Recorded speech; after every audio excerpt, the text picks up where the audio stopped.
Assalamualaikum warahmatullahi wabarakatuh. Halo, apa kabar teman-teman semuanya? Semoga selalu sehat dan dalam lindungan Allah Subhanahu wa taala. Mengetahui sesuatu yang baru itu seperti mengumpulkan harta pada otak dan pikiran kita dan menjadikan kita sebagai orang yang pintar dan juga bijaksana. Dan cara yang paling mudah adalah dengan belajar. Nah, di Ramadan ini saya Ola Ramlan mengajak teman-teman untuk bersama-sama belajar dengan sahabat-sahabat istimewa saya untuk mendapatkan ilmu dan pembelajaran yang bermanfaat untuk hidup sebagai seorang muslim dan muslimah. Edisi kali ini saya akan mengajak belajar bersama dengan salah satu ustadz yang mungkin sudah dikenal, yaitu Ustadz Hanan Atef. Teman-teman, selamat datang di Ola Ramlan bersama Islam.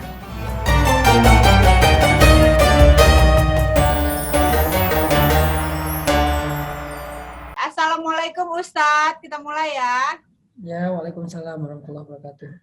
Ya, Ustadz apa kabar? Udah 2 bulan kita lockdown nih, berarti Ustadz benar-benar nggak kemana-mana ya, ini 2 bulan Ustadz? Iya nih, di rumah aja sampai nambah berat badan. Ah, benar. Kayaknya enggak deh, nggak kelihatan. Sekarang mau tanya-tanya boleh ya Ustadz ya? Ya Teh, mangga. Sebenarnya pertanyaannya sih simpel dulu nih, pertanyaan masalah hidayah.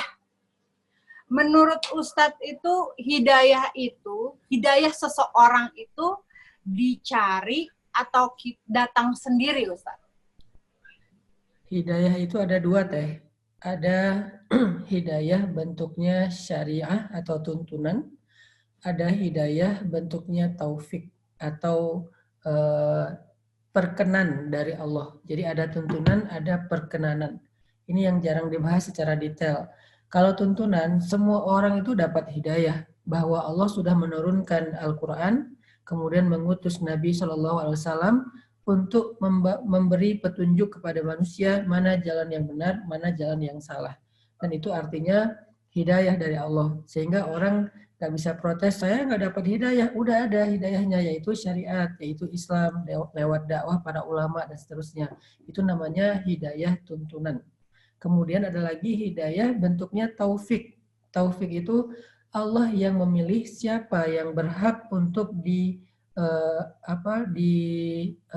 diberikan ke dalam hatinya kebaikan-kebaikan berupa iman, Islam, kesolehan, dan seterusnya. Pertimbangannya apa? Allah memberikan hidayah taufik kepada seseorang. Hatinya itu hati yang baik. Kadang ada orang yang dia nggak mengenal Islam, dia bahkan bukan Muslim, tapi tiba-tiba dapat hidayah taufik, lalu dia masuk Islam. Padahal dia nggak pernah, keluarganya nggak ada yang Muslim, kemudian dia nggak hidup di sebuah masyarakat Muslim. Kok bisa tiba-tiba dia masuk Islam? Sementara ada orang yang dalam sebuah masyarakat Muslim, tapi dia belum dapat taufik hidayah untuk masuk Islam. Itu salah satunya adalah masalah hati. Allah yang memilih hati siapa yang baik, yang mungkin walaupun dia nggak paham, tetapi dia bukan orang yang menolak sesuatu yang baik, dia orangnya open-minded kalau dalam bahasa kita, dia orangnya penyayang, hatinya terbebas dari sifat sombong, dengki, iri.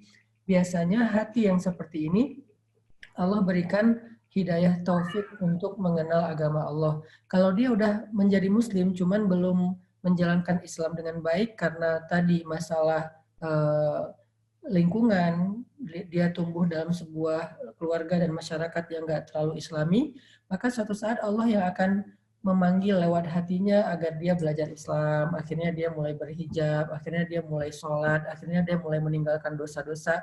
Kenapa tiba-tiba dia dapat hidayah untuk berhijrah? Karena hatinya dasarnya memang baik. Jadi ada 2 bentuk hidayah. Satu, hidayah itu diberikan kepada semua manusia yang berbentuk syariat. Semua orang bisa mengakses. Yang kedua, hanya Allah yang memilih di antara hamba-hambanya siapa yang memiliki kebaikan hati, siapa yang tidak. Seperti Allah memilih antara Abu Jahal yang ditolak dari taufik Allah, tetapi anaknya Abu Jahal yaitu Ikrimah justru menjadi seorang muslim yang taat di antara sahabat Nabi. Oh, oke, ya, ya. Nah, ngomongin masalah muslim, orang-orang muslim ya, orang yang beragama Islam nih Ustaz. kan kita pernah mendengar, saya pernah mendengar katanya kalau misalnya bukan seorang muslim maka kasarnya mohon maaf nih, orang kafir itu tidak akan masuk surga. Benar Ustadz, kayak gitu kan ya. Nah, bagaimana dengan orang-orang yang meninggal pada saat belum diturunkannya agama Islam, Ustadz? Itu bagaimana? Kalau orang yang meninggal dalam kondisi belum ada dakwah, artinya Islamnya belum ada, Nabi belum diutus, sedangkan Nabi yang sebelumnya udah wafat dan jedanya cukup lama antara masa Nabi sebelumnya dengan masa Nabi setelahnya, kayak antara Nabi Isa dengan Nabi Muhammad. Itu ada sekitar 300 tahun. Kan cukup lama tuh. Sehingga orang mengenal lagi agama langit, baik agama Islam yang belum ada maupun agama Nasrani yang sudah tersisa hanya di beberapa gereja-gereja tua. Di masyarakat udah nggak ada yang ngomongin tentang agama itu secara otentik. Udah banyak muncul mitos-mitos tentang agama, tapi bukan syariat agama. Maka orang yang hidup di antara dua zaman ini disebut dengan orang Hanif. Selama dia tidak berbuat syirik kepada Allah, selama dia tidak berbuat dosa kepada manusia, maka dia termasuk orang-orang yang mendapatkan maaf dan ampunan dari Allah. Khadijah radhiyallahu anha sebelum Nabi dapat wahyu adalah orang yang hanif. Dia belum menjadi muslimah karena memang belum ada Islam, tapi dia juga nggak pernah syirik. Abu Bakar itu walaupun belum ada dakwah Islam, sebelum beliau masuk Islam, itu bukan orang yang syirik. Dia menggunakan akalnya sebagai petunjuk bahwa nggak mungkin patung ini menjadi pencipta langit dan bumi karena dia juga dibuat oleh manusia. Pasti ada yang lebih daripada itu. Cuman dia nggak tahu siapa yang disebut sebagai Tuhan itu, konsep ketuhanan itu apa ya? Dia nggak ngerti. Makanya dia karena nggak ngerti, maka dia nggak ngelakuin apa-apa. Tidak menyembah Tuhan, tapi juga tidak mengangkat Tuhan-Tuhan yang dibuat oleh manusia. Dia jadi orang yang nggak ngapa-ngapain teh. Secara ideologi maupun secara ritual. Nah, ini orang yang hanif. Orang-orang yang seperti ini insya Allah orang-orang yang selamat. Seperti keluarga atau ayah ibunya Rasulullah, Abdullah dan Aminah kan belum ada Islam. Tapi sudah lewat masa Nasraninya Nabi Isa. Terus gimana nasib ayah dan ibunya Rasulullah? Mereka termasuk orang yang Allah maafkan karena mereka nggak pernah syirik. Mereka nggak pernah berbuat kesalahan-kesalahan dengan menyembah berhala. Tapi juga nggak menyembah Allah karena nggak tahu konsep ketuhanan. Sama kayak sekarang misalnya ada orang yang tinggalnya di kutub. Negeri yang terpencil di kutub atau di pulau mana di tengah samudra yang dakwah terus tidak mengenal Islam gitu maksudnya. Allah nggak pernah sampai ke sana gitu. Islam nggak pernah sampai ke sana. Nah, selama mereka tidak menyekutukan Allah dengan pohon, nenek moyang dan segala macam, matahari atau apa, mereka hanya orang yang nggak kenal Tuhan doang gitu dan tidak menyembah siapapun. Nah, ini mudah-mudahan termasuk orang yang dalam kondisi yang hanif. Karena ada alasan kenapa dia tidak menjadi muslim, nggak ada dakwah. Ya, oke. Terima kasih Ustadz. Nah, berikutnya ini pertanyaannya agak-agak ringan ya Ustadz ya. Nggak terlalu berat. Kemarin saya juga ngobrol sama Ustadz Abu Fida. Banyak pertanyaan-pertanyaan kan masalah musik, masalah apa. Dia bilang, aduh ini pasti giliran saya ini bakal banyak haters.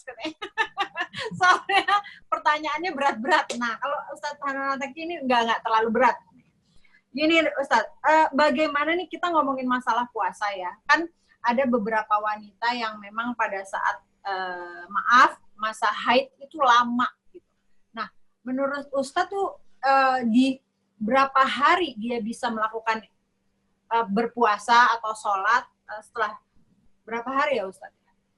Itu dalam fikih masuk ke dalam bab istihadah namanya, yang mungkin Teh Ola juga tahu. Teh Ola juga tahu. Istihadah, ya. Istihadah itu berbeda dengan haid. Ada 3 kata ulama kondisi istihadah. Yang pertama, istihadah yang muncul bagi wanita yang haidnya normal, haidnya rutin. Misalnya dia setiap awal bulan tanggal 1 sampai tanggal 6 haid. Tiba-tiba ada 1 bulan yang dia haidnya lebih lama dari biasanya. Maka dalam kondisi ini dia mengambil hitungan haid secara rutin atau normal. Sehingga kalau misalnya dia 6 hari atau 7 hari, berarti dia ngitung haidnya hanya 7 hari. Lepas dari 7 hari itu, maka dihitungnya istihadah. Dan kondisi istihadah itu seorang wanita dianggap seperti suci, boleh sholat, boleh harus puasa, harus sholat, baca Quran dan seterusnya. Dengan syarat beres 7 hari dia mandi seperti orang yang mandi lepas dari haid. Setelah itu dia normal lagi, hanya membersihkan saja darah istihadahnya, kemudian seperti orang berwudu, kemudian dia melakukan ibadah-ibadah seperti biasanya. Ini kondisi yang pertama. Kondisi yang kedua, istihadahnya itu nggak menentu, berubah-ubah gitu. Kadang datang di tengah bulan, haidnya berubah-ubah. Kadang datang di tengah bulan, kadang datang di awal bulan, waktu haidnya, dan kadang 7 hari, kadang lebih dari 7 hari. Nah, dalam kondisi seperti ini, kata ulama, dia harus melakukan yang namanya tamyiz. Tamyiz itu dia coba bedain mana darah haid, mana darah yang bukan haid. Karena itu beda. Sehingga kalau dia udah melihat bahwa oh ini bukan darah haid seperti biasanya, maka dia akan ditetapkan sebagai orang yang lagi istihadah. Karena darahnya bukan darah haid. Dengan syarat dia sempurnakan dulu waktu haid dia dalam bulan itu misalnya 7 hari, setelahnya dia coba lihat ini haid atau bukan ya, lihat jenis darahnya. Apakah itu darah haid atau bukan. Kedua. Yang ketiga, kalau dia nggak bisa ngebedain darahnya. Kalau tadi misalnya waktunya panjang gitu ya. Memang ya, langsung yang kedua itu waktunya panjang dan berubah-ubah. Maka caranya tamyiz, membedakan darah haid dengan darah istihadah. Kalau yang ketiga, darahnya nggak bisa dibedain. Jadi darah haid, darah istihadahnya mirip-mirip nih. Karena mungkin dia punya ada sedikit gangguan. Hormonnya ya. Secara hormon dan secara kesehatan. Sehingga susah membedakan mana darah haid, mana darah istihadah. Nah dalam kondisi yang ketiga ini, maka dia ditetapkan ambil saja satu jadwal untuk haidnya selama 1 bulan itu 7 hari, sisanya dianggap sebagai istihadah. Istihadah itu fikihnya nggak seperti haid. Dia menjadi seperti orang yang normal, wajib sholat, wajib puasa, boleh baca Quran, boleh yang lain-lain. Oh, oke. Nah, kalau menurut Ustadz, hukum biasanya kan kalau orang sedang berpuasa, kita kan sahur, kemudian sholat subuh, nah sampai akhirnya dia tertidur di jam 6. Nah, kalau dia seharian tur, itu hukumnya gimana, Ustaz? Tidur itu bukan sebuah dosa, jadi tidak membatalkan puasa, cuman sayang aja waktunya jadi sia-sia. Buat tidur. Nah, berarti tidur itu menambah dosa sehingga puasanya jadi batal? Enggak, karena tidur bukan perbuatan dosa. Tapi enak aja ya, bangun-bangun udah mau buka. Jadi itu memang tidak batal ya Ustadz ya? Bukan makruh juga ya? Atau ya makruh, tapi kan makruh itu tidak membatalkan sesuatu. Makruh itu lebih kepada sesuatu yang nggak disukai. Arti makruh kan tidak disukai ya. Tapi bukan berarti haram. Karena dia masih satu tingkat di bawah haram. Makruh kebanyakan bukan hanya tidur sih. Makruh itu segala sesuatu yang sifatnya berlebih-lebihan. Israf itu makruh. Makan, buka puasa berlebihan juga sudah makruh sebetulnya.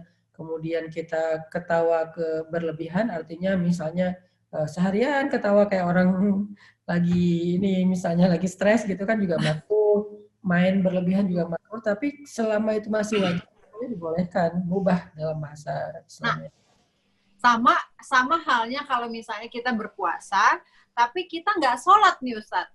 Nah itu gimana Ustadz? Nah, itu beda.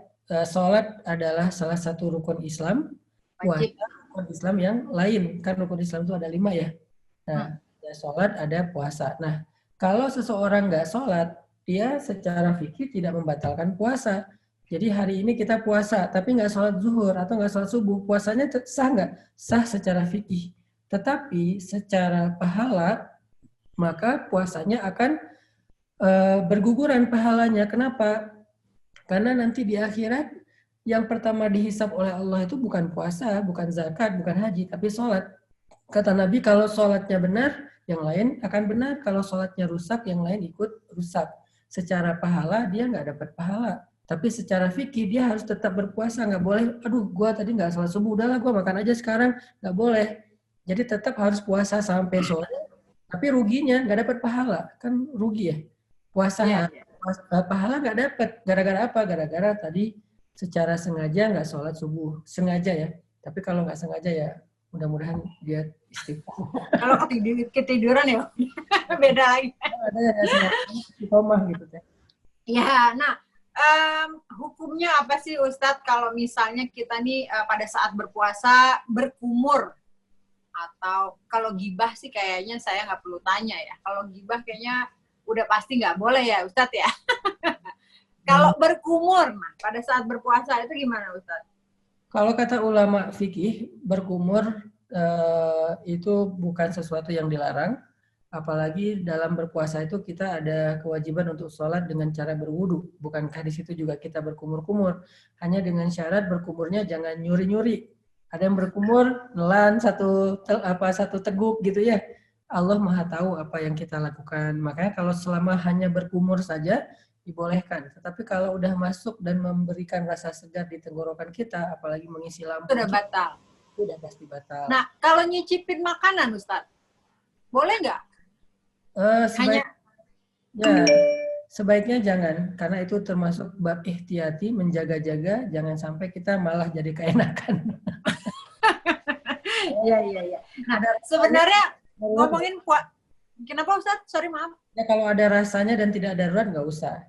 Sebaiknya ditinggalin aja. Suruh yang nggak puasa aja yang nyobain Ustadz ya. Yang udah terlalu ninggalin sholat. Nah, kalau misalnya niat berpuasa, kan ada, saya pernah dengar sebenarnya kalau kita niat puasa itu cukup 1 kali buat sebulan. Atau setiap malam, setiap kali kita sahur, harus niat puasa, Ustadz. Ada 2 pendapat ulama, menurut mazhab Malikiyah, bahwa itu cukup sekali dalam 1 bulan. Tapi kita di Indonesia kan rata-rata mazhabnya Syafi'iyah. Dan yang paling aman memang menggunakan mazhab Syafi'iyah karena dia lebih hati-hati.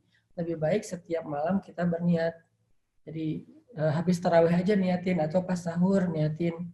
Kalau lupa, makanya di awal itu kita niat untuk 1 bulan, tapi niat itu diperbaharui setiap malam. Sehingga kalau ada 1 malam yang kita lupa, setidaknya udah ada niat paket 1 bulan dan niat per 1 malam. Oh, berarti bisa ya, sepaket 1 bulan. Nah, gini Ustadz, ini ngomongin masalah sholat witir ya Ustadz ya. Abis kita sholat tarawih, kita kan sholat witir 3 rakaat. Nah, bacaan terakhir yang baik untuk sholat witir itu apa Ustadz? Apakah boleh Al-Falaq, An-Nas, Al-Ikhlas, atau apa Ustadz? Terus sholat witir itu emang sunnahnya membaca 3 trikul itu ya, 3 surat terakhir. Walaupun nggak harus, jadi boleh surat yang lain. Cuman memang lebih baik kita di sholat witir itu membaca Al-Ikhlas, Al-Falaq, dan An-Nas. Tetapi kalau membaca surat yang lain juga nggak dilarang. Jadi nggak ada keharusan surat tertentu dalam bacaan sholat witir. Memang ada anjuran sebaiknya ditutup dengan 3 surat itu, tetapi tidak harus. Oh, tidak harus. Oke. Nah, pertanyaan terakhir nih Ustadz. Untuk seorang suami istri, mandi wajib itu boleh setelah sahur atau enggak Ustadz? Boleh. Bahkan kalau dia tertidur lalu bangunnya udah azan subuh pun, dia masih boleh mandi wajib dan itu tidak membatalkan puasa. Karena kalau azan zuhur, berarti nggak salat subuh. misalnya. Kalau tertidur ya, saking gelapnya dan lelahnya sampai bangunnya zuhur misalnya, nggak apa-apa. Artinya dia bab tadi meninggalkan sholat subuh, dia tinggal istighfar, taubat, dan mengqadha sholatnya. Tapi bab puasa tetap berjalan karena syarat puasa itu bukan suci. Jadi puasa itu tidak ada syarat rukun bahwa dia harus dalam keadaan suci dari mandi wajib, enggak. Karena kalau puasa harus suci dari haid, nifas, yang kayak gitu. Tapi kalau mandi wajib dia tidak menjadi syarat. Itu mencakup puasa Ramadan ataupun puasa Senin Kamis ya Ustaz? Ya, puasa sunnah atau puasa wajib. Oke, terima kasih banyak Ustadz untuk hari ini. Alhamdulillah memberikan ilmu buat saya dan buat teman-teman yang nonton. Mudah-mudahan nanti Ustadz ada waktu lagi buat saya dan sehat terus Ustadz. Salam buat anak-anak, buat istri. Assalamualaikum. Sehat terus ya. Terima kasih banyak Teteh, terima kasih banyak Ustadz.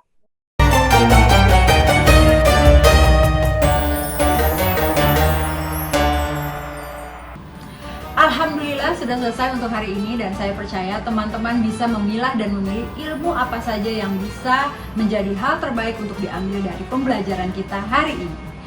Dan untuk semua kebaikan yang kita peroleh dan resapi dari Ustadz tadi, mari kita amalkan sebaik-baiknya hingga bermanfaat untuk diri kita sendiri dan juga lingkungan sekitar. Amin ya rabbal alamin.